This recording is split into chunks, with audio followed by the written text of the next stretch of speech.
Yan. So ngayon po ay ang atin pong pag-uusapan ay Book 2 Lesson 3, no?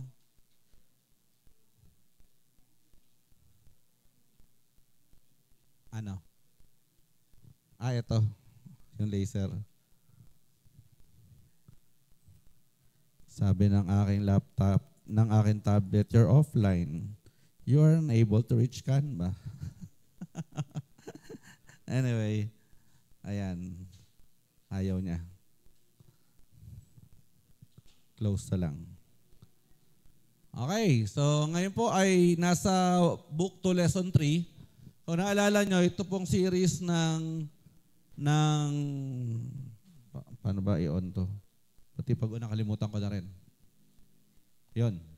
Ito pong buong series ng Book 2, ang ating pinag-uusapan ay tungkol sa salvation, no? So nung unang linggo, ang pinag-aralan natin ay ano nga yung pinag-aralan natin unang linggo? Ano yung title? The Gospel. Okay, so last Sunday, ano pong pinag-aralan natin? The Word. So ngayon ay the Lamb of God. So sa technical term, ang tawag po dito ay soteriology or pag-aaral tungkol sa kaligtasan at Christology, pag-aaral tungkol sa Panginoong Hesus. So bakit ba natin ito ginagawa? So for this Sunday, ang atin pong objective is to discover the purpose why Christ came into the world and to allow Him to fulfill that purpose in us. So malaman natin, bakit ba ang Panginoong Hesus ay naparito sa sanlibutan at dahil doon ay atin siyang payagan na gawin yung kanyang layunin sa ating buhay. No? So last Sunday, ano nga yung pangalan ni Jesus last Sunday? Siya yung Word, no? So sa ibang salita, siya yung berbo o siya yung salita.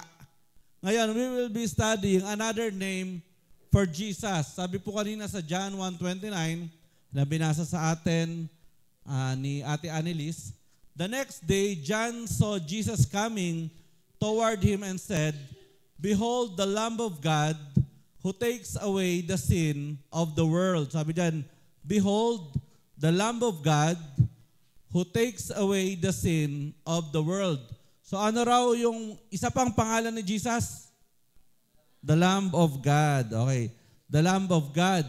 Okay, so John the Baptist called Jesus as the Lamb of God.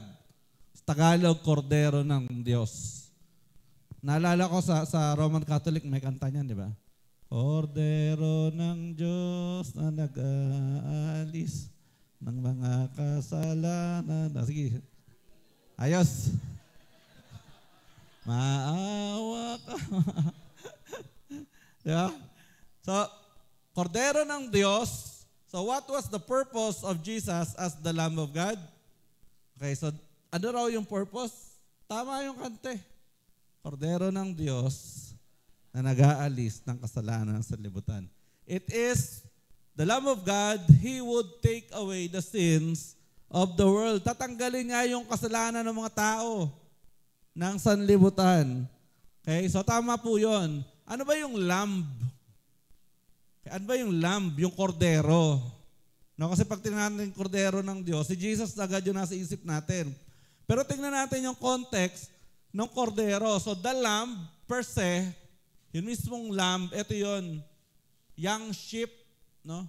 So, sabi nila, pag nanonood po kayo ng YouTube, mas madali daw alagaan yung mga tupa kaysa sa mga kambing. Kasi ang kambing, ang kambing pag umulan, matatakbuhan. No? Ang tupa hindi, kung nasaan yung isa, nandun lahat. No? Parang hindi nag-iisip. No? Ito yon. Sa Old Testament, God gave the lamb as a symbol of Jesus Christ. So, sa Old Testament, pag sinabing kordero, hindi naman po agad kordero na nasa New Testament eh. Sa Old Testament pa lang, ipinahayag na ang kordero bilang simbolo ng Panginoong Hesus. Pwede po bang basahin natin itong mga verses na to galing sa Leviticus 4, 32, 33, 35. 1, 2, 3. If he brings a lamb as his sin offering, he shall bring a female without blemish. Then he shall lay his hand on the head of the sin offering and slay it as a sin offering at the place where they killed the burnt offering. So the priest shall make atonement for his sin that he has committed, and it shall be forgiven him. Okay. Meron po diyang mga emphasized words. Una, if he brings a lamb. Okay. So yun daw kordero should be without blemish. Without blemish. Ibig sabihin, bawal ang kordero na pilay, bawal ang kordero na bulag, bawal ang kordero na may garapata, bawal ang kordero na maraming kuto, bawal ang kordero na galisin, no? Bawal yung kordero na nagdadayariya. Tapos, it should be without blemish. Then he shall lay his hand on the head of the sin offering. Tapos yung may dala ng kordero, ipapatong yung ulo niya doon sa tupa and slay it as a sin offering. Tapos papatayin yung tupa. Tapos susunugin yon. So the priest shall make atonement for his sin. So yun yung magiging kabayaran sa kasalanan ng tao na nagdala noon. And it shall be forgiven him. So tingnan po natin, isa-isahin natin uli. Ano nga yung sinasabi sa atin? Una, the lamb should be without blemish. Okay, so yung original context, bawal magdala ng tupang pilay. Bawal magdala ng tupang may sakit. Bawal magdala ng tupang marumi. Okay, bakit ganon? Kasi Jesus, siya po yung dinedepict dito, Jesus, as the Lamb of God, was without sin. Kasi si Jesus, kung nandito sa atin, namuhay siya nang walang kasalanan. Okay, so kita nyo po, 1,000 years before, nare-reflect na yung pagdating ni Jesus. The offerer must put his hand on the head of the lamb. So yung may dala ng tupa para sa kanyang kasalanan, ilalagay yung ulo, yung ipapatong yung kamay niya sa ulo ng kordero. In the Old Testament, this laying of the hand on the head of the lamb symbolized the transferring of the sinner's sins upon the lamb. On the cross, all the sins of the world were transferred upon Jesus. Bakit pinapatong? Bakit pinapatong yung kamay sa ulo ng tupa? Bakit po pinapatong? Hindi po pinapatong para himasin lang, no? So anong nangyayari? Pinapatong yung kamay ng may dala doon sa tupa kasi sinisimbolize po noon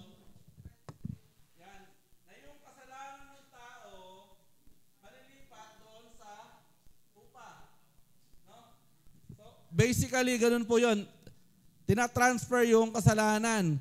Ngayon, nung si Jesus po yung siya yung naging kordero ng Diyos para sa atin, the sins of the world were transferred upon Jesus. Sa Kanya naman, nalipat. Siya yung nagbuhat ng kasalanan nating lahat. Okay? So, yun po yung essence nun. Then the lamb was killed as a sacrifice or atonement for the sins of the offerer. So papatayin yung tupa bilang kabayaran sa kasalanan ng tao na nagdala ng tupa na yon. On the cross, Jesus died to pay for the sins of the world that were transferred upon Him. Nung si Jesus naman, siya naman yung namatay at nagbayad para sa kasalanan ng lahat ng tao sa sanlibutan na ipinapasan sa Kanya. Okay, so ganoon po yung ka-importante, no?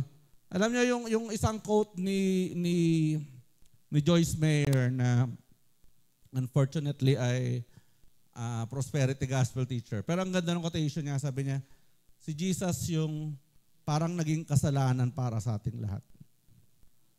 Ganon ka-importante. Si Jesus yung naging kasalanan para sa mundo.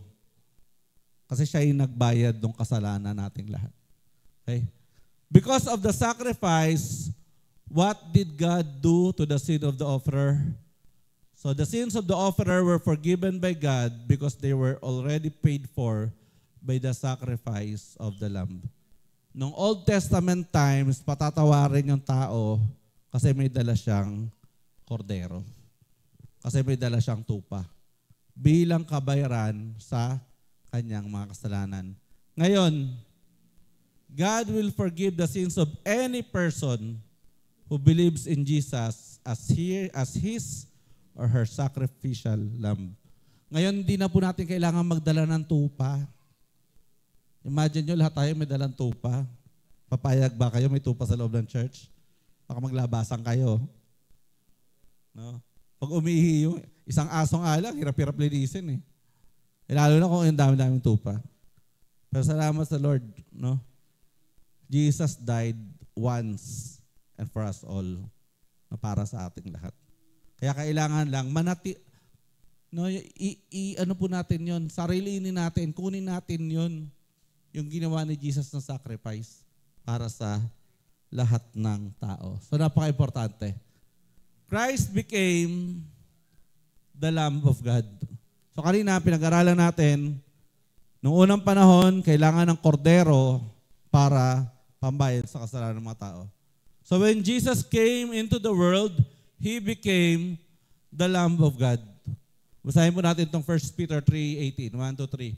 For Christ also suffered once for sins, the just for the unjust, that He might bring us to God, being put to death in the flesh, but made alive by the Spirit. So Christ suffered once for sins. So siya na yung naging ultimate na kabayaran. Na siya naman talaga yung dinedepict. Siya talaga yung tinitingnan sa Leviticus pa lang. Kaya di ba, pag tinignan nyo Leviticus, parang hirap-hirap basahin. Alam nyo, kaya tayo bumalik sa Mateo kasi nung nag-Leviticus tayo, nag-Exodus, parang ayaw nyo na magbasa ng Bible. Diba? Parang ayaw nyo gumawa ng journal kasi parang hirap-hirap. Kasi karamihan doon, it symbolize ano bang mangyayari sa hinaharap. At ito na nga po yun, no? Na si Jesus, He became the Lamb of God. At siya yun nagbayad ng kasalanan nating lahat. Who had no sin? Jesus or we human beings? Sino ang walang kasalanan? Si Jesus o tayo? So si Jesus. So we humans are the sinners. Tayo yung mga makasalanan. We sinners deserve to die for our own sins. But what did Jesus do for us? Jesus died for us. He became our substitute who took our punishment. Imagine nyo, naging substitute. Sinong papayag na ganon? No? Na yung penalty, kunyari nahatulan ng korte para bitayin sa silya elektrika. Pero sa halip na ikaw yung isisilya elektrika, may ibang uupo para sa'yo. Ganon ginawa ni Jesus para sa atin. No, siya yung naging substitute para sa ating lahat. So what was the purpose of Jesus' death? Jesus died in order to bring us back to God. Namatay si Jesus para tayong lahat ay maibalik sa Diyos. So Christ as our substitute, lamb sacrifice. So why do we need Christ as our substitute lamb? Bakit ba kailangan pa natin si Jesus? Bakit kailangan pa natin si Jesus? Kasi we need Christ because we have no perfect righteousness to offer to God. Tandaan nyo, sabi sa Leviticus, ang kordero ay dapat na walang kapintasan. Dapat perfect. No, bawal nga yung galisin na kordero. Pag tayo, hindi tayo galisin, yung mga bibig natin, mga marurumi. Yung isip natin, marurumi. Yung ginagawa natin, marurumi. Kaya wala tayong righteousness para i-offer sa Diyos. Kaya nga bagsak tayo eh. Kaya si Jesus namatay as a substitute lamb para sa atin.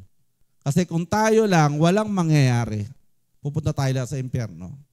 So napaka-importante po yon na si Jesus yung naging substitute para sa lahat ng tao. At ang kailangan na lang ng mga tao ay tanggapin yung regalo na yun ng Diyos. Kasi in-offer na yun sa atin. Basahin nga po natin ito, Isaiah 64:6. But we are all like an unclean thing, and all our righteousness are like filthy rags. Yun daw ating mga pagiging mabait, No, pagiging matulungin, lahat yon maruming basahan lamang sa Diyos. No? Lahat yon kasi hindi tayo perfect. So what kind of righteousness does Christ have? Ano bang merong righteousness meron si Jesus? Sabi po sa 1 Peter 2:22, who committed no sin, nor was deceit found in his mouth. No, si Jesus hindi nagkasala. Kahit na siya, nung nandito siya, he was tempted like us.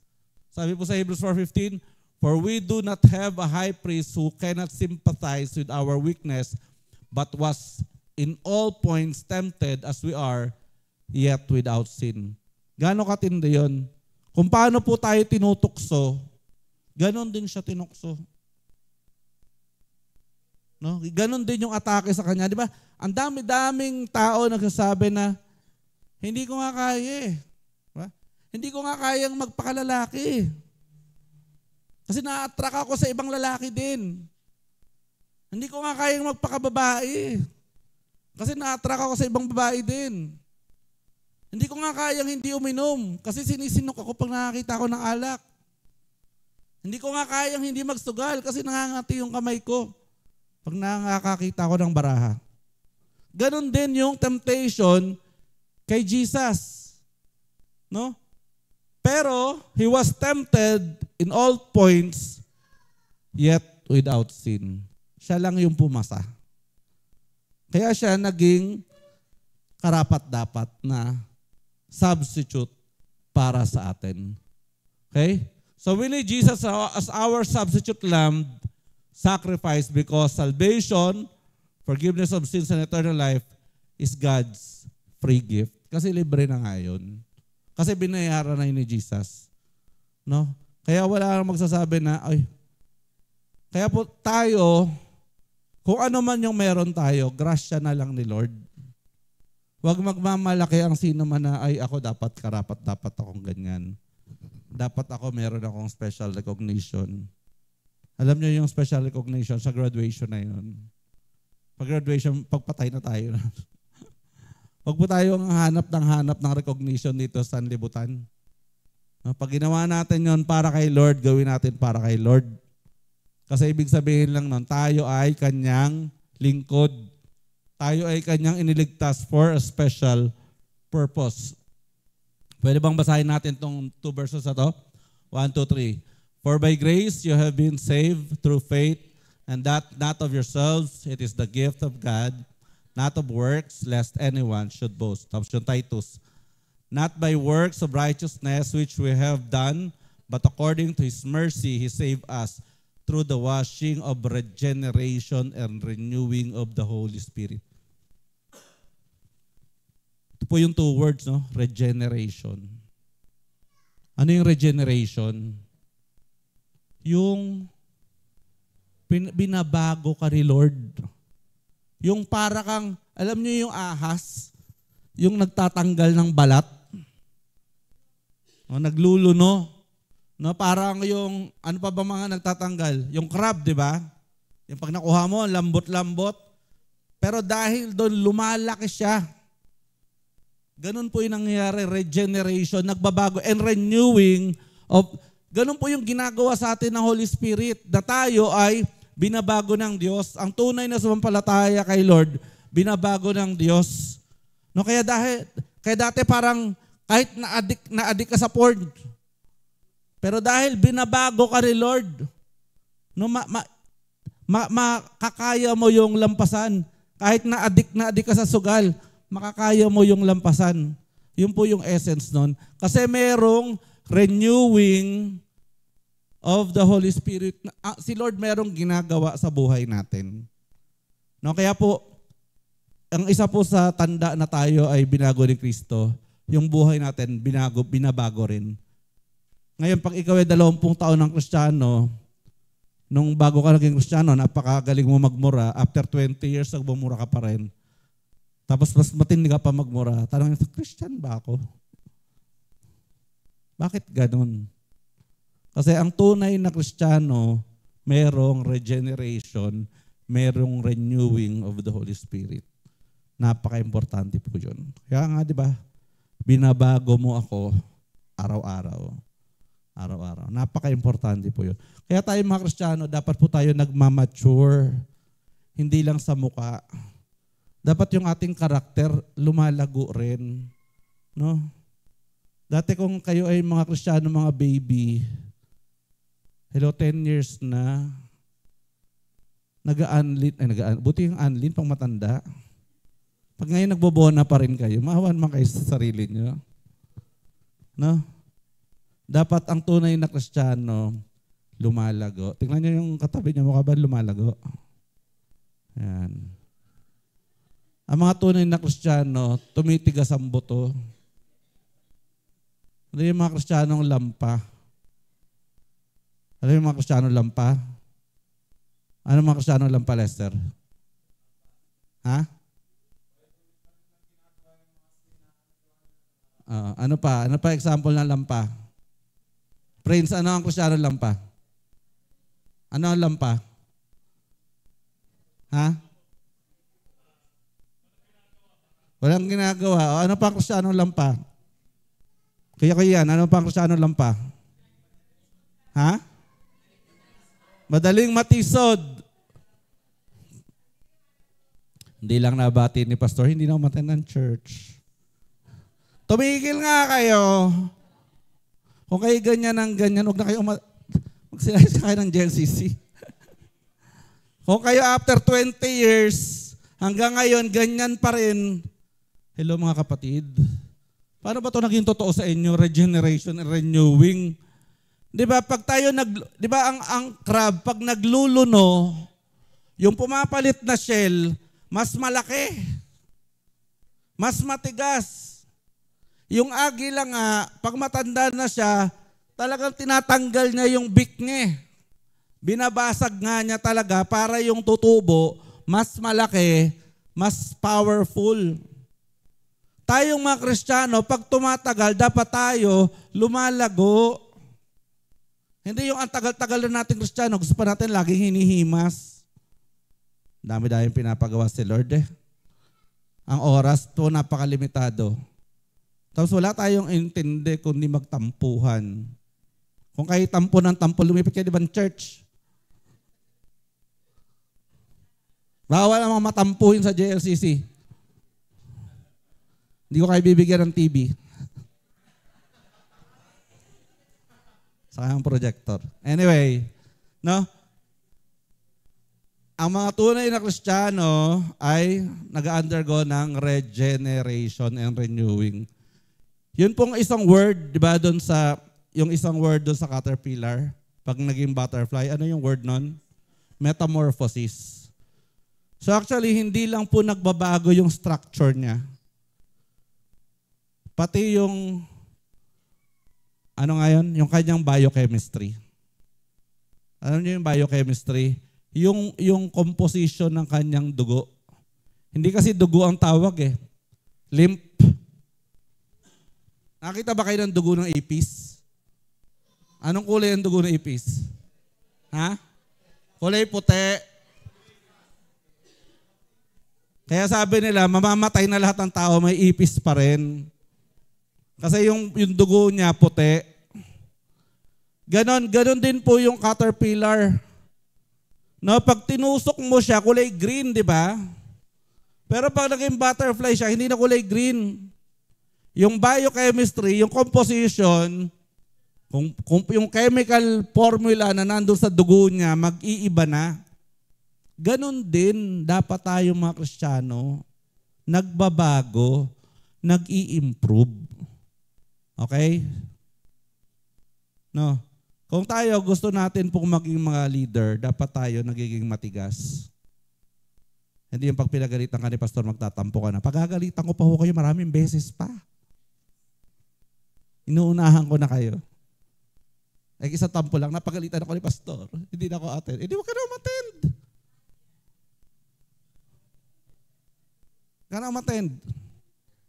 Kasi pagagalitan ka, maraming beses ka pang mapapagalitan. Maraming beses pa lahat tayo makokorek. Kung hindi ka pwede i-correct, bawal i-correct. Huwag na kayo magpunta rito. Ang mga tao dito kinokorek.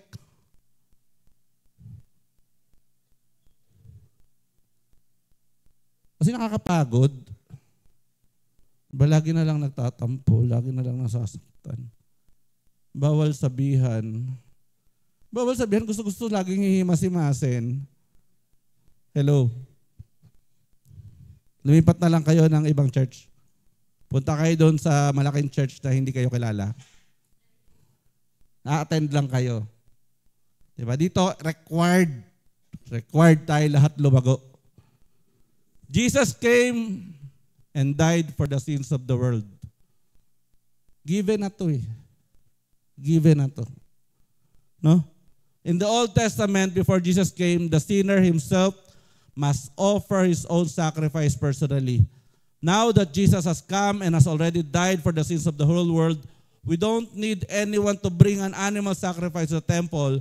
We only need to believe in Christ and receive Him personally as our lamb sacrifice. Ito nga, alam niyo, itong series na to, dapat nga, sobrang master na natin to eh.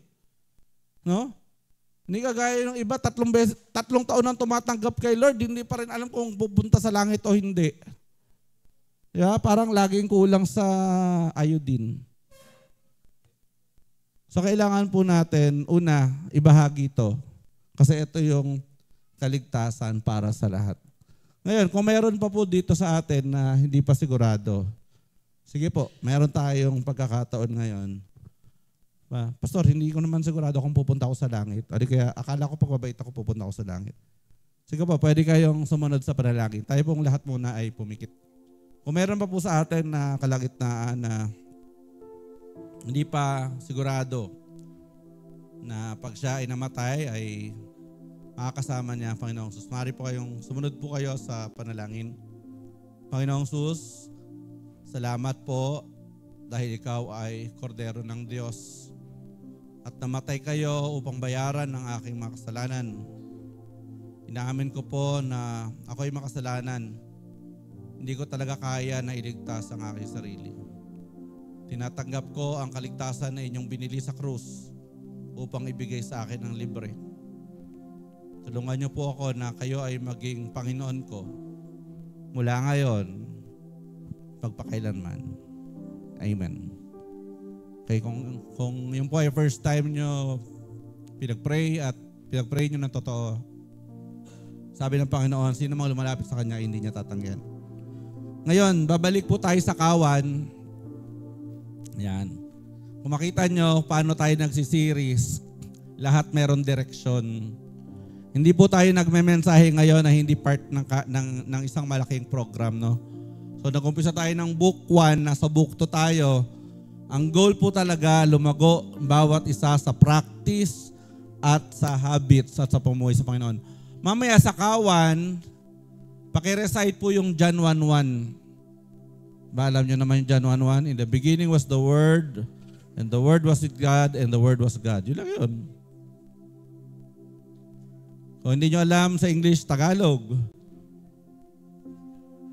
Nang pasimula pa ay naroon ang salta, at ang salta ay kasama ng Diyos, at ang salta ay Diyos. Yun lang.